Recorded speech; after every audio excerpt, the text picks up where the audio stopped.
Vašingtone karo artimuosiuose rytuose įkarštyje nuspręsta panaikinti sankcijas pagrindiniai Rusijos partneriai Baltarusijai. Šiandien Amerikos prezidento pasiuntinys Džonas Kaulas atvyko į Minską ir susitiko su vietiniu diktatoriumi Aleksandru Lukašenka, vykdydamas misiją skirtą deryboms dėl politinių kalinių paleidimo. Susitikime Lukašenka išreiškė norą aptarti karą Irane ir Rusijos karą prieš Ukrainą. Lukašenkos režimas paleido 250 politinių kalinių, tačiau, kaip suprantate, jis tai padarė ne be priežasties ir nemokamai. Vašingtonas sutiko sušvelninti sankcijas Baltarusijos finansų sektoriui, įskaitant Belinvest banką, taip pat panaikinti visas likusias sankcijas Belaruskaliai, Baltarusijos kalio kompanijai ir Agroroskvitui. JAV iš esmės tokiu būdu įteisino top metodą – prekybą žmonių gyvybėmis. Lukašenka atvirai teigia, kad suėmė šimtų žmonių, įkalino juos ir dabar juos po truputį paleis mainais į sankcijų panaikinimą. Svarbu atidžiai peržiūrėti įmonių, kurioms šiandien panaikintos sankcijos sąrašą ir prisiminti, kad Ormūzo sąsiaurio blokada artimuosiuose rytuose sustabdė trąšų tiekimą. Ir iš tam tikros pusės tame yra tam tikra logika, bet pabandykime išsiaiškinti. Mano vardas Aleksėjus Pičis. Aptarkime šią temą kartu. Bet prieš pradėdamas šią laidą paprašysiu jūsų užsiprenumeruoti šį kanalą, paspausti patinka ir parašyti bet kokį komentarą po šiuo vaizdo įrašu. Tai padeda YouTube algoritmams siūlyti šią laidą didesniam žiūrovų skaičiai. Prenumeruokite mano Telegram kanalą Pičinius, nuoroda vaizdo įrašo aprašyme. Ten skelbiame naujausias žinias vos pasirodžius. Taigi būkite kantrus, dabar viską sudėliosime į savo vietas. Šiandien Amerikos prezidento pasiuntinys Džonas Kaulas vėl atvyko į Minską ir susitiko su vietiniu diktatoriumi Aleksandru Lukašenka, siekdamas dėrėtis dėl politinių kalinių išlaisvinimo. Na, bent jau oficialiai ji taip vadinama. Susitikimo pradžioje Lukašenka pareiškė norą aptarti karus Irane ir Ukrainoje. Toliau jo citata. Manau, kad mano požiūris į pasaulio problemas, ypač mano požiūris į padėtį artimuosiuose rytuose bus jums svarbus, nes jūs kovojate prieš mūsų draugus. Esu pasiruošęs atvirai aptarti klausimą.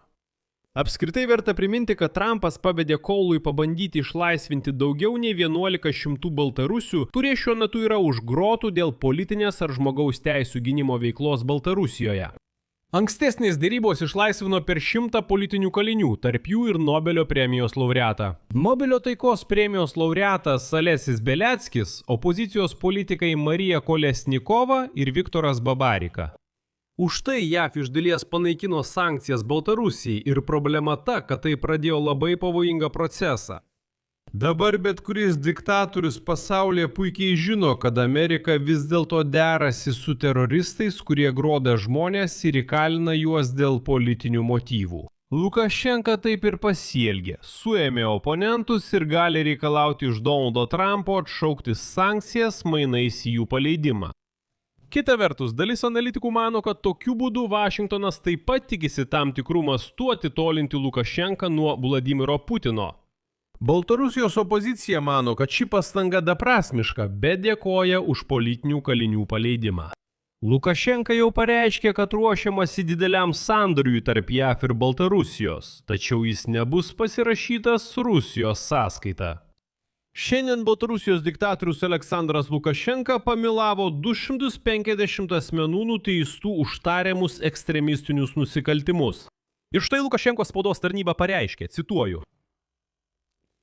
Prezidentas priėmė sprendimą pasigailėti kai kurių asmenų nuteistų už ekstremistinio pobūdžio nusikaltimus. Visų pirma, valstybės vadovas. Tradiciškai remtasi humanizmo principų. Taip pat atsižvelgta į motinų, žmonų ir artimųjų prašymus gautus iš nuteistųjų šeimų. Tačiau, draugai, tai tokia ciniška melagystė. Lukašenka paleido kalinius, nes JAV vėl panaikino sankcijas Baltarusijai. JAV panaikina sankcijas Baltarusijai, ypač bankams ir pagrindinėms įmonėms, įskaitant Baltarusijos kalio bendrovę ir Belaruskalį. Tai yra kalbama apie tas įmonę, kurios gamina kalio trąšas. Donaldo Trumpo atstovas pranešė, kad apribojimai bus panaikinti Baltarusijos finansų ministerijai, Baltarusijos plėtros bankui, Belinvest bankui ir trąšų gamintojams.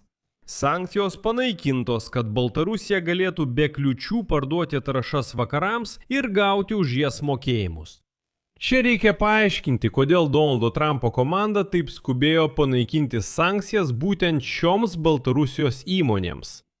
Situacijos paaštrėjimas Ormuzo sąsiauryje artimuosiuose rytuose, strateginėme jūrų koridoriuje tarp Irano ir Arabijos pusiasalio, per kurį buvo gabenama apie 20% visos pasaulio naftos, sukėlė nerimo bangą ir dėl planetos maisto saugumo. Per Ormuzo sąsiaurį gabenama ne tik nafta ir dujos, bet ir daug kitų krovinių.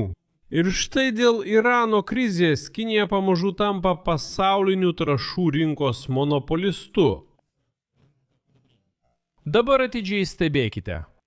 Persijos įlankos bendradarbiavimo tarybos šalys, ypač Saudo Arabija, Kataras ir Omanas, yra pagrindiniai 2 iš 3 svarbiausių augalinių trąšų tiekėjai.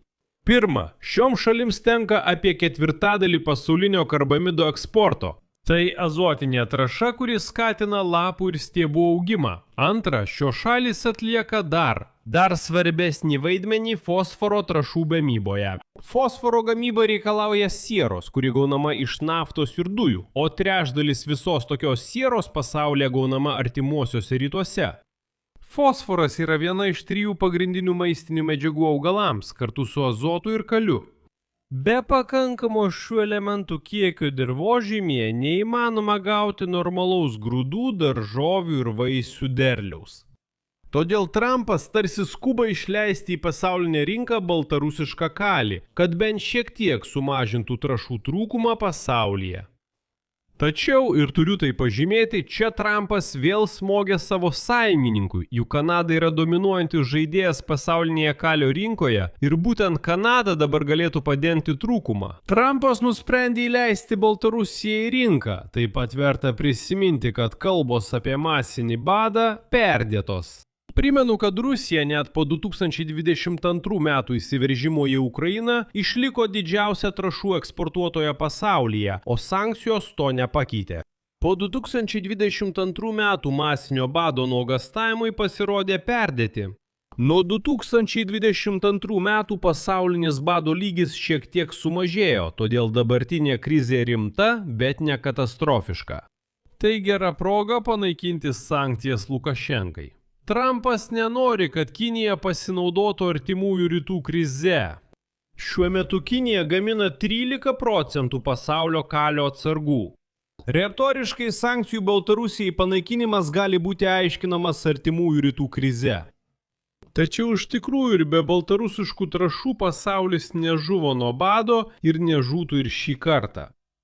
Čia padėsiu daugtaškį. Palikite nuomonę komentaruose, prenumeruokite kanalą, paspauskite varpelį ir patinka.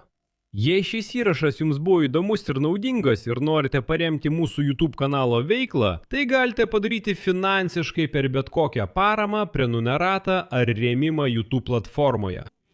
Tai padaryti labai paprasta. Visos nuorodos ir rekvizitai yra šio vaizdo įrašo aprašyme. Taip pat po šio vaizdo įrašų yra mygtukas prenumeruoti. Ir tapkite rėmėjų arba nuskenuokite QR kodą esantį jūsų ekranuose. Tai patogiausias būdas paremti mūsų kanalą vienkartinė auka. Dėkoju už jūsų paramą. Saugokite save ir iki pasimatymo.